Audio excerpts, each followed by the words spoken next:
The studio lights blazed down on Jimmy Kimmel's late-night stage, but what unfolded that evening was nothing close to comedy.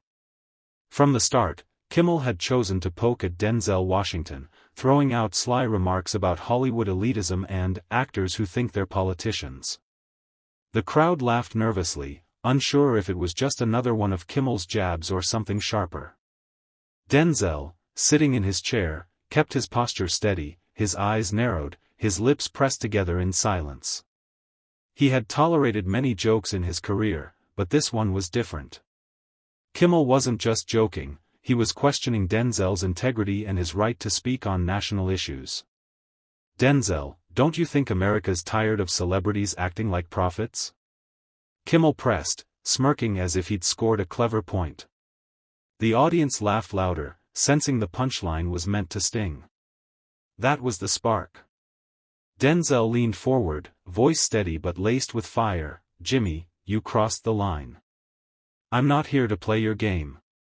When the truth about this country is at stake, it's not comedy, it's life and death." The room shifted instantly. Applause erupted from one side of the studio, while stunned silence spread from the other. Kimmel tried to chuckle it off, but his laughter sounded hollow. Denzel wasn't laughing. He continued, his voice rising like a storm building momentum. "You can hide behind your jokes, but jokes won't feed families. Jokes won't protect freedoms. Jokes won't hold leaders accountable. If you think this is all about laughs, then you don't understand the moment we're living in." The audience gasped. What had started as late-night banter had exploded into a confrontation that felt bigger than the stage itself. Kimmel shifted uncomfortably in his chair, shuffling his note cards as if they might shield him from the intensity radiating off Denzel. He forced a grin. "Relax, Denzel, it's just a show. People tune in to laugh, not to be lectured." His words hung in the air like a flimsy curtain, but Denzel tore it down with a single glare. "You think this is a lecture?" Denzel's voice thundered. "No, Jimmy, this is reality. While you sit here making cheap jokes, America is cracking at its foundation. And people like you, with platforms this big, use them to mock instead of to wake people up. That's the real joke." The crowd erupted, some cheering wildly, others gasping at the ferocity of the exchange. Kimmel raised a hand, trying to reel things back. "Come on, Denzel, don't turn this into a sermon. You're an actor, not a senator." That was the moment Denzel's composure snapped. He leaned forward, his voice cutting through the studio like a blade. "I've lived through things most politicians wouldn't survive a day of. I've buried friends because of bad policies. I've watched neighborhoods burn while leaders laughed. So don't tell me I can't speak about this country. I've earned that right with my eyes wide open." The audience clapped, louder now, with shouts of "Tell him, Denzel," echoing from the back rows. Kimmel's smirk faltered, his trademark confidence unraveling in real time. Denzel wasn't finished.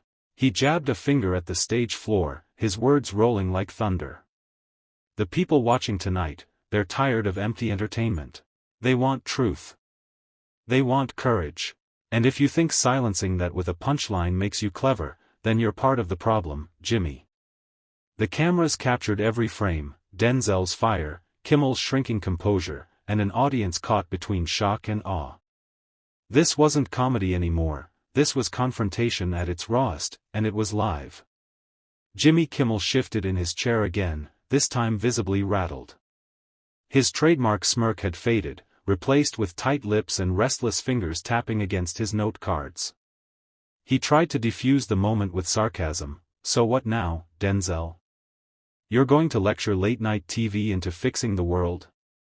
The crowd chuckled nervously, but Denzel didn't flinch. He leaned in, his eyes locked on Kimmel, and his voice dropped to a sharper, colder tone. "No, Jimmy. I'm here to remind people that hiding behind comedy is cowardice. You've got millions of people watching you every night. And instead of telling them the truth, you serve up distractions. That's not entertainment, it's manipulation." The audience went dead silent. You could feel the air tighten as if the walls themselves were leaning in to listen. Denzel's words didn't just challenge Kimmel, they stripped away the illusion of the show itself. Kimmel let out a forced laugh, but it cracked halfway through. All right, don't get carried away. This is my stage. People want jokes, not lectures. That's when Denzel stood up. The sudden movement electrified the studio, pulling gasps from the crowd. He didn't need a microphone, his voice carried effortlessly. Your stage? No, Jimmy. This is America's stage. And when you treat it like a circus, you betray every single person who's desperate for real talk, real answers, real accountability. That's not just lazy, it's dangerous. The cheers came in waves now, drowning out Kimmel's attempt to regain control. Viewers at home could feel the shift, the unmistakable moment when the host lost his grip and the guest seized the narrative. Denzel wasn't just answering back, he was dismantling the very foundation of Kimmel's show, live, with millions watching. Kimmel straightened his tie, trying desperately to recover. His smile returned, but it was tight, plastic. Look, Denzel, you're an actor. A great one, no doubt. But come on, do you really think people tune in here for political sermons? They want to laugh, forget their problems for an hour. Denzel shook his head, his voice cutting through like a blade. That's exactly the problem, Jimmy. You want people to forget. Forget the pain, forget the injustice, forget the corruption eating this country alive. You're not helping them escape, you're helping them stay blind. A hush fell over the room. Even the band in the corner sat frozen, instruments untouched. The tension was so sharp you could hear the click of a single camera adjusting focus. Kimmel tried to laugh it off again, but the crowd wasn't with him anymore. They were leaning toward Denzel, hungry for more. The host's power was slipping right through his fingers, and he knew it. Denzel took a step closer, lowering his tone but amplifying the weight of each word. You hide behind jokes because the truth scares you. But here's the truth, Jimmy, your platform could build something real. Instead, you've turned it into background noise, a lullaby for a nation on fire. Gasps erupted, followed by thunderous applause. A woman in the front row actually stood up, clapping until others joined her. The camera lights swung wildly, struggling to keep up with the eruption of energy in the studio. Kimmel's jaw tightened. He muttered into the mic, "You're acting like this is your show." Denzel didn't miss a beat. "No. I'm acting like this is our country. And I won't sit quietly while clowns distract us from its collapse." The audience roared so loudly it drowned out the theme music cue. This wasn't late-night comedy anymore. This was a public reckoning, one man versus another, and only one of them was still standing tall. The energy in the studio had shifted entirely. Kimmel sat back in his chair, his cards trembling slightly in his hands. He had faced tough guests before, but never one who dismantled his stage with such precision. The camera zoomed in on Denzel's face, calm, firm, unshaken, while Kimmel's grin faltered into something closer to panic. "You think you're saving America with speeches?" Kimmel snapped, his tone suddenly defensive. "People don't need actors lecturing them, they need leaders actually doing something." Denzel leaned forward, his eyes burning with conviction. "And what are you doing, Jimmy? What are you doing with this platform? Cracking jokes about haircuts and scandals while the country bleeds. You say you don't want actors lecturing, but you've turned yourself into a politician's clown. You laugh at lies instead of challenging them. You cushion corruption with a punchline. And every time you do, you betray the very people who trust you to tell the truth." The audience erupted. A chant of "Tell it, tell it," rippled through the rows. Kimmel tried to wave them down, but the crowd wasn't listening to him anymore. He fumbled for a comeback. "It's not my job to fight battles, that's not why people watch." Denzel stood, his presence filling the stage. "That's the coward's excuse. The truth is, people watch because they crave honesty. And when you run from it, when you bury it under cheap laughter, you leave them weaker than before. You're not neutral, Jimmy, you're complicit." The studio went silent. Then, as if on cue, a wave of applause crashed through the silence, louder than anything that had come before. Even the cameramen couldn't hide their smiles. Kimmel shifted in his chair, his face flushed. The more he tried to regain control, the more it slipped away. Denzel had the stage, the crowd, and the truth, and there was no joke sharp enough to cut through it. Kimmel forced a laugh, trying to pull the show back into his rhythm. "Come on, Denzel, this isn't Congress. It's late-night TV. People tune in to laugh, not to hear sermons." His attempt at levity fell flat. The audience didn't laugh with him. Instead, they leaned in closer, waiting for Denzel's reply. Denzel's expression didn't shift. His voice carried the calm intensity of someone who had rehearsed this confrontation in his mind 1,000 times. "That's exactly the problem, Jimmy. Too many people treat truth like it belongs in courtrooms and history books, not here, not in the spaces where millions are watching. But this stage, your stage, is where lies get normalized. You dress them up with humor, and by the time the credits roll, corruption feels like entertainment." The words hit like a hammer. Even those sitting in the back row could sense the weight of them. Kimmel's trademark smirk twitched, but his eyes betrayed unease. He shuffled his cards again, a nervous tick. "So, what, you expect me to turn into a preacher?" he shot back. "This isn't Sunday service." Denzel leaned forward, his gaze cutting sharp as steel. "No, I expect you to have a backbone. I expect you to understand that every time you laugh off corruption, every time you sugarcoat failure, you rob people of their anger, the same anger that could drive change. You think laughter heals? Sometimes it numbs. Sometimes it silences." The audience burst into applause, some even standing. The chant returned, louder this time, "Truth! Truth! Truth!"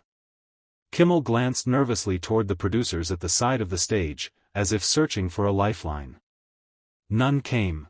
His platform, his crowd, his reputation, it was all slipping.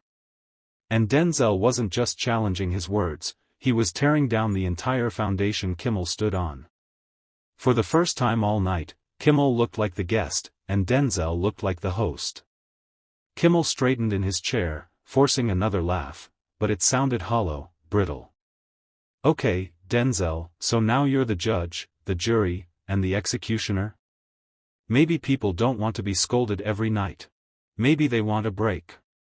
His words were aimed at the audience, desperate for their approval. But the audience wasn't buying it. Silence wrapped around the studio. Even the cameras seemed to hold still, waiting for Denzel's next strike. Denzel tilted his head, his calm never wavering. "A break from what, Jimmy? From the truth? From accountability? You want to give them a break? Fine. But breaks end. And when they wake up, they realize the joke's on them. Their wages are stagnant. Their communities are ignored. Their voices are drowned out by the same politicians you mock for laughs but never truly challenge." Kimmel fumbled with his mug, sipping water to buy time. His hand shook slightly, and the cameras caught it. Twitter would have that clip trending within minutes. Denzel pressed on, his voice rising. Not with anger, but with conviction. "You see, Jimmy, comedy isn't harmless when it softens the blow of injustice. It's a weapon, and in your hands, it's been used to keep people comfortable, not conscious. You don't just tell jokes. You set the tone. And when you turn corruption into punchlines, you tell America that the rot in its core is just another gag reel." A wave of murmurs swept through the audience. Some clapped, others whispered to each other. The tension had shifted entirely. Kimmel, usually in control, was cornered in his own house. He tried once more, voice cracking slightly. "So what, Denzel? You're saying it's all on me? I'm the reason people are blind?" Denzel's eyes locked on him. "Not the reason, Jimmy, the excuse. And excuses are running out." The words detonated in the air. The crowd erupted, cheers, whistles, a few gasps. The chants grew louder, almost drowning out the host. For the first time, Jimmy Kimmel looked like he wanted the cameras to stop rolling. Kimmel shifted uncomfortably, tugging at his tie as the cheers carried on longer than expected. He forced a smile, the kind that begged the audience to return to his side. You know, Denzel, this is supposed to be late-night television, not Sunday service. People don't tune in to hear lectures. They want laughs, not guilt trips. The audience chuckled nervously, unsure whether to side with the host or the man who had just electrified the room. Denzel leaned forward, his voice steady, sharp. And that's exactly the problem, Jimmy. You've turned truth into entertainment and pain into punchlines. You laugh at corruption, you parody injustice, but where's the accountability? When the lights go off, those families you mock for cheap applause still go home hungry. Those workers you joke about still face broken systems. A hush fell. Even the band members, usually quick to add a playful riff, stayed silent. Kimmel tried to interject, but Denzel didn't let him breathe. You call it comedy.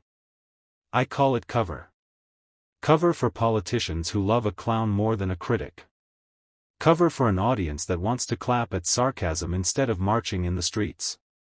You don't hold up a mirror, Jimmy, you hand out blindfolds. The audience gasped, then roared with applause. The sound filled the studio like a tidal wave. Kimmel looked stunned. His rehearsed smirk faltered. So what are you saying? That I'm part of the machine? Denzel's reply was razor-sharp. I'm saying you oil its gears. And you laugh while it crushes people beneath it. The room exploded, half the crowd cheering wildly, others sitting frozen, stunned by the ferocity of the exchange. The camera zoomed in on Kimmel's face, pale under the studio lights. And for once, the master of late night had no comeback. Kimmel's jaw tightened. He tapped his desk, forcing out a nervous laugh. Well, folks, looks like we've got ourselves a preacher tonight instead of a guest. Maybe next he'll pass around the offering plate. The audience chuckled faintly, but the laughter sounded thin, brittle, like it was breaking under the weight of Denzel's words. Denzel didn't flinch. He leaned back in his chair, eyes locked on Kimmel. Don't confuse conviction with theater, Jimmy. You spend your nights turning headlines into punchlines. Meanwhile, people out there are drowning. Families can't afford rent, veterans are abandoned, kids are locked in cycles of poverty. And you sit here, night after night, smirking. What's funny about collapse? The crowd erupted, louder this time.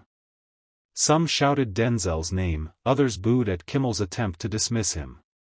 The tension was electric, the kind that made every person in the room lean forward, knowing they were witnessing a moment that would trend for weeks. Kimmel, sweating now, tried to regain control. This is comedy, Denzel. If we don't laugh, we'll cry. That's the whole point. Denzel shot forward, his voice cutting like a blade. No. The point is truth. And when truth becomes inconvenient, you hide it under a laugh track. You think that's harmless? No. That's dangerous. Because laughter dulls outrage. And without outrage, there's no change. The audience gasped again, then erupted into standing applause. Cameras caught Kimmel looking down at his cue cards, desperate for a line, any line, that could reset the balance. But there was nothing. Denzel had seized the stage, and everyone knew it. The band hesitated, waiting for Kimmel's signal, but none came. The only sound filling the studio was the roar of a crowd that had already chosen sides. The studio had transformed into an arena. The lights burned hot, cameras zoomed in tight, and every viewer at home could sense that this was no longer just another late-night segment. Jimmy Kimmel leaned forward, his smile now cracked, his hands fidgeting with the papers on his desk. He tried to summon the safety net of comedy one more time. You know, Denzel, people tune in here to escape. They don't want lectures, they want laughs. Denzel didn't miss a beat. He leaned toward the mic, his voice calm but sharp enough to cut glass. Escape is for children, Jimmy. America doesn't need another bedtime story, it needs a wake-up call. You tell jokes about people losing jobs, about politicians lying, about families breaking apart, and you call it satire. But those aren't setups for punchlines. They're cries for help. And you're too comfortable to hear them. The crowd roared, some even shouting, "That's right." Kimmel's forced grin faltered. He raised his hand as if to stop the applause, but the wave was too strong. Denzel had tapped into something raw, something real, and the audience wasn't letting go. Kimmel tried one last jab. "So what, you want me to turn this desk into a pulpit? Should I trade in the jokes for sermons?" Denzel's eyes blazed. He leaned forward, his words echoing with finality. "No, Jimmy. I'm saying stop hiding behind jokes. Stop sugarcoating pain. This country is bleeding, and every laugh at its expense is another knife in the wound. If you can't tell the truth, then step aside for those who will." The studio erupted, cheers, whistles, even chants of "Denzel. Denzel." Kimmel sat frozen, his cue card slipping from his hands. The cameras caught his stunned face, and within seconds, the internet would be flooded with clips of this exchange. For viewers at home, it wasn't comedy anymore. It was confrontation, truth against deflection, and Denzel had walked away as the man who stripped a stage bare and left nothing but silence, and a nation watching. Tonight wasn't about jokes or entertainment, it was about truth. Denzel showed that when someone hides behind comedy to mask real pain, it's time to call them out. This clash wasn't scripted, it wasn't safe, and that's exactly why it hit so hard. America is at a crossroads, and the voices willing to stand up, loud, unflinching, and unapologetic, are the ones people will remember. One thing is certain, this moment won't be forgotten.